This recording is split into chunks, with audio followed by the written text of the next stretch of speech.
ಸರ್ಕಾರದ ವಿರುದ್ಧ ಸಿಎನ್ ಅಶ್ವಥ್ ನಾರಾಯಣ್ ಆಕ್ರೋಶ. ಪ್ರಜಾಪ್ರಭುತ್ವ ದುರ್ಬಳಕೆಯಿಂದ ಮಾಜಿ ಡಿಸಿಎಂ.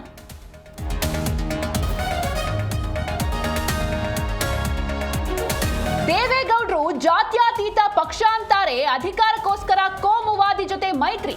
ಜೆಡಿಎಸ್ ಬಿಜೆಪಿ ವಿರುದ್ಧ ಪರಿಷತ್ ಸದಸ್ಯ ಸಲೀಂ ಅಹಮದ್ ಆಕ್ರೋಶ.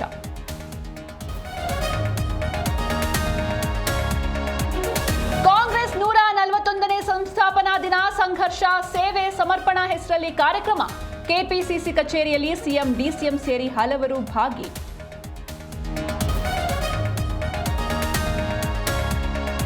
ಹೊಸ ವರ್ಷದ ಹೊಸ್ತಿಲಲ್ಲಿ ದೊಡ್ಡ ಬೇಟೆ. ಬೆಂಗಳೂರಲ್ಲಿ 3 ಡ್ರಗ್ಸ್ ಫ್ಯಾಕ್ಟರಿ ಸೀಸ್. 56 ಕೋಟಿ ರೂಪಾಯಿ ಮೌಲ್ಯದ ಮಾದಕ ವಸ್ತು ಜಪ್ತಿ.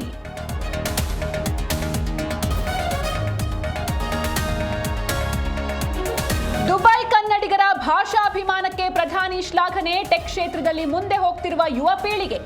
ಮನ್ ಕಿ ಬಾತ್ನಲ್ಲಿ ಕನ್ನಡದ ಬಗ್ಗೆ ಮೋದಿ ಗುಣಗಾನ.